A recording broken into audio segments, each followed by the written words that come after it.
السلام علیکم، میں ہوں عدنان عادل اور آپ دیکھ رہے ہیں میرا وی لاگ عدنان عادل جرنلسٹ۔ اگر آپ کو میرا تجزیہ تبصرہ پسند آئے تو میرے وی لاگ کو سبسکرائب ضرور کیجیے گا۔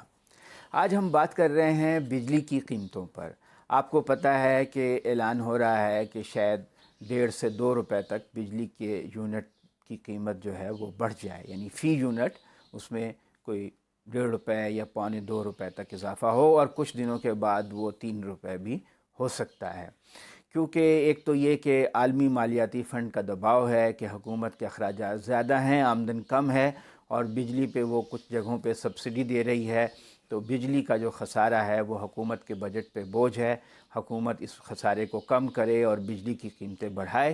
IMF نے پاکستان کی قسط بھی روکی ہوئی ہے، اور پاکستان کے حالات ایسے ہیں، زر مبادلہ کی کیفیت ایسی ہے، اور ملک کے جو آمدن اخراجات کا فرق ایسا ہے کہ IMF کے بغیر پاکستان کا گزارا نہیں ہے۔ تو جو عالمی ادارہ ہے اس کا بھی دباؤ ہے، اور بھی کئی وجوہات ہیں۔ اصل میں بجلی کے شعبے سے کبھی بھی کوئی اچھی خبر سننے میں نہیں آتی۔ آپ کو یاد ہوگا کہ پہلے بہت لوڈ شیڈنگ تھی، آصف زرداری کے زمانے میں 12 سے 20 گھنٹے تک لوڈ شیڈنگ ہوتی تھی۔ پھر نواز شریف کے شروع کے دور میں بھی رہی، تھوڑی سی کم ہوئی، پھر انہوں نے بجلی کے پلانٹ لگائے، تو آخری برس میں جا کے لوڈ شیڈنگ تقریباً ختم ہو گئی، 3-4 گھنٹے کی رہ گئی۔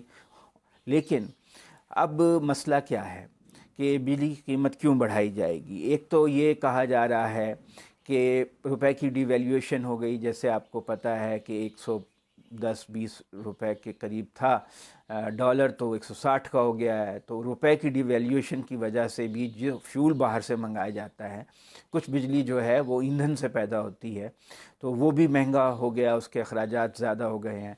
دوسری وجہ یہ بتائی جا رہی ہے کہ گیس جو ہے، قدرتی گیس کی قیمت جو ہے وہ دگنی ہو گئی ہے پہلے کی نسبت 2 سالوں میں، تو اس لیے بھی بجلی کی قیمت بڑھانا ضروری ہے، کیونکہ قدرتی گیس سے بھی بجلی بنتی ہے، اور جو فرنس آئل ہے، پیٹرولیم ہے، اس سے بھی بجلی بنتی ہے۔ کچھ بجلی پانی سے بنتی ہے۔ پانی کے منصوبے بہت طویل عرصہ ہو گیا پاکستان نے نئے نہیں لگائے۔ جنرل مشرف کے زمانے میں تربیلا منگلہ ڈیم کی کچھ ہائٹ بڑھائی تھی، تو اس سے کچھ اضافی بجلی بنی تھی۔ اس کے علاوہ کوئی بڑا منصوبہ پچھلے بہت عرصے میں تک، یعنی 70s میں تربیلا مکمل ہوا تھا، اس کے بعد کوئی بڑا ڈیم نہیں بنا، سوائے اس کے کہ غازی بروتھا کا ایک پروجیکٹ بنا تھا، اور پھر منگلہ کی ریزنگ ہوئی تھی۔ تو اب ایک مسئلہ اور ہے کہ جو انہوں نے IPPs کے معاہدے کیے ہیں نواز شریف دور میں، اس میں معاہدوں میں یہ شامل ہے کہ آپ چاہے بجلی حکومت خریدے یا نہ خریدے، ان کی جتنی کیپیسٹی استعداد ہے اس کی پیمنٹ کرے گی، تو اس کی پیمنٹ کے 250 ارب روپے مزید حکومت کو دینے پڑیں گے ان منصوبوں کے چالو ہونے کی وجہ سے۔ اور پہلے ہی جو بے نظیر بھٹو کے دور میں IPPs یا نجی پاور پلانٹ لگے تھے، ان کی کیپیسٹی چارجز بھی حکومت دے رہی ہے۔ یہ معاہدے بہت مہنگے کیے گئے، اور اس کی شرائط ایسی رکھی گئیں جو پاکستان کے حق میں کم تھیں اور پرائیویٹ کمپنیوں کے حق میں زیادہ تھیں۔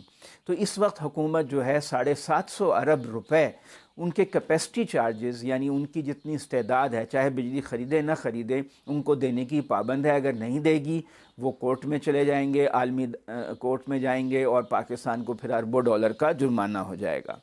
اب حکومت کا موقف یہ ہے کہ ہم سستی بجلی دے رہے ہیں اور مہنگی خرید رہے ہیں، یعنی وزیر اعظم کہتے ہیں کہ 14 روپے کا یونٹ بیچ رہے ہیں اور 17 روپے میں پڑتا ہے، 3 روپے کا خسارہ ہے۔ میں نے اپنا بل نکالا نومبر کا، جو کہ دسمبر میں نے پے کیا تھا، اس میں نے دیکھا کہ میں نے 5032 یونٹ پیمنٹ کی، یعنی جو میرا بل تھا، اور جو میں نے یونٹ جلائے تھے وہ 213 تھے۔ تو جب میں نے وہ ضرب تقسیم کیا تو ریٹ نکلا کہ 23.5 روپے میں دے رہا ہوں، یعنی 23.5 کا یونٹ مجھے پڑ رہا ہے، 23.5 روپے کا ہے۔ تو یہ بات تو غلط ہے کہ ہم 14 روپے کا حکومت بیچ رہی ہے۔ پھر میں نے اسے غور سے دیکھا تو اس پہ 5 قسم کے ٹیکس لگے ہوئے ہیں۔ ایکسائز ڈیوٹی ہے، جنرل سیلز ٹیکس ہے، نیلم جیلم پروجیکٹ کا ٹیکس ہے، فیول سر چارج ہے، اور ٹیلی ویژن فیس ہے۔ تو 5 ٹیکس جو ہیں حکومت نے اس کے اوپر بجلی کے بل پہ لگائے ہیں۔ اب وہ ٹیکس نکال کے میں نے کیلکولیٹ کیا تو پتہ چلا کہ تقریباً 16 روپے کا یونٹ پڑ رہا ہے، تو پھر بھی وہ 14 روپے کا نہیں پڑ رہا۔ اور بعض لوگ جو 300 یونٹ سے زیادہ جلاتے ہیں ان کی بجلی اور مہنگی ہے، ان کو جو یونٹ پڑ رہا ہے وہ تقریباً 28 روپے کا پڑ رہا ہے۔ تو یہ میرا خیال ہے سرکاری افسران جو ہیں وزیر اعظم کو مس لیڈ کرتے ہیں، انہیں ایسی سمریاں بنا کر دیتے ہیں کہ جس سے وہ غلط نتیجہ اخذ کریں اور پھر عوام میں ان کی سبکی ہوں۔ تو اب ایک مسئلہ اور ہے کہ 25% جو بجلی حکومت دیتی ہے لوگوں کو، اس کے پیسے نہیں ملتے۔ یعنی اگر 100 یونٹ بیچے تو 25 یونٹ کے پیسے نہیں ملتے۔ کیوں؟ کہ اس میں وہ لائن لاسز شو کر دیتے ہیں، لائن لاسز جو ہیں، اور پھر اس میں وہ شو کر دیتے ہیں نادہندگی کہ لوگ بجلی خرید رہے ہیں اور اس کے پیسے نہیں دے رہے ہیں۔ تو اس وقت جو حکومت ہے اس کو بجلی کے شعبے میں 2300 ارب روپے کے قرض کا سامنا ہے، اور بعض قرض ایسا ہے جس کے اوپر 10% حکومت سود دے رہی ہے۔ اور بہت سی جیسے بلوچستان میں ٹیوب ویلز کو سستی بجلی دی جاتی ہے، وہ 300 ارب روپے انہوں نے حکومت کو نہیں دیے ہیں بجلی کے۔ وہ اب بلوچستان سے پیسے لینا بڑا مشکل ہے، وہ تو پہلے ہی روتے رہتے ہیں کہ جی ہمارے ساتھ بڑی زیادتی ہو رہی ہے۔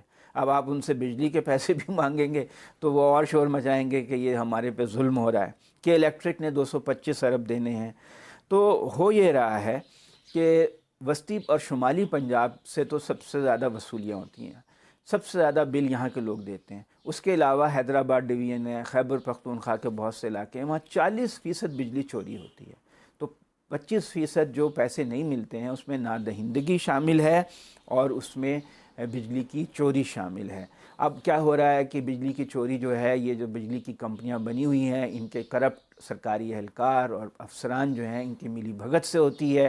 یہ انڈسٹری کو بجلی چوری کراتے ہیں، انڈسٹری کو اور بڑے بڑے کنزیومرز کو بجلی چوری کراتے ہیں، اور اس کا ڈنڈ جو ہے وہ عوام پہ منتقل ہو جاتا ہے۔ تو عیش تو کر رہے ہیں چوری کرنے والے اور سرکاری افسر، اور جو اس کا خمیازہ بھگت رہے ہیں وہ عام عوام ہیں جو ایمانداری سے اپنا بل دے رہے ہیں۔ اور اب یہ کہا جا رہا ہے کہ جون تک بجلی کے شعبے کا قرضہ 2500 ارب ہو جائے گا۔ اس مسئلے کا حل کیا ہے؟ اس مسئلے کا حل یہ ہے کہ یہ جو سرکاری بابو ہیں یہ تو اپنی کرپشن نہیں چھوڑیں گے۔ پاکستان میں بہت کرپشن بڑھ گئی ہے، 80-90% جو سرکاری ملازم ہیں وہ کرپشن میں انوالو ہیں۔ پھر یہ کہ عوام کو سروس بھی صحیح طرح نہیں دیتے، اس کی نجکاری کی جائے۔ تمام یہ جو ڈسکوز بنی ہوئی ہیں، لیسکو، میسکو، پیسکو، ان سب کو جو ہے ہیسکو، ان سب کو پرائیویٹ اداروں کو بیچا جائے۔ ہر بڑے شہر میں 2-3 بجلی کی کمپنیاں ہوں، وہ اپنا عوام کو بجلی بیچیں۔ جیسے ٹیلی فون کی 4 کمپنیاں ہیں، ٹیلی نور ہے، موبیلنک ہے اور یو فون ہے، تو یہ سب زونگ ہے، تو یہ سب آپس میں کمپٹیشن کرتی ہیں۔ ٹیلی فون آپ کو آسانی سے مل جاتا ہے، آپ کو آسانی سے اس کا وہ پیکیجز دیتی ہیں جس سے ان کا مقابلے کی وجہ سے اس کے ریٹ سستے ہوتے ہیں۔ تو اگر ہر بڑے شہر میں 3-4 کمپنیاں بجلی دینے والی ہوں گی تو لوگوں کو جو زیادہ اچھی سروس دے گی، کم پیسوں پہ دے گی، لوگ اس سے بجلی خریدیں گے۔ اس مسئلے کا صرف یہی حل ہے کہ اس کی جو ڈسٹریبیوشن ہے بجلی کی اس کی نجکاری کی جائے، کیونکہ اگر یہ جو سرکاری افسر ہیں ان پہ اتنے عرصے سے معاملہ چھوڑا ہوا ہے، یہ معاملہ صحیح نہیں ہو رہا ہے، عوام اسی طرح پستے رہیں گے اور بجلی کے ریٹ بڑھتے رہیں گے۔ ان کی نااہلی کی وجہ سے بھی، یہ سرکاری رپورٹ ہے پاور ڈویژن کی، کہ جو بجلی کا قرضہ ہے 2500 ارب کا، اس میں تقریباً 800 ارب روپے جو ہیں وہ ان ایفیشنسی کے ہیں، ان کمپنیوں کے اور سرکاری ملازمین کے۔